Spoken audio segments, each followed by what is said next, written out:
माता पिता के ही चरणों में चारों धाम है। आजा आजा यही मुक्ति का धाम है।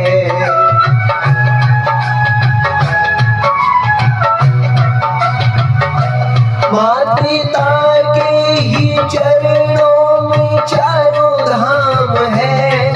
आजा आजा यही मुक्ति का धाम है। माता पिता की सेवा यही नहीं, फिर तीर्थों में जाने से क्या फायदा। कभी प्यासे को पानी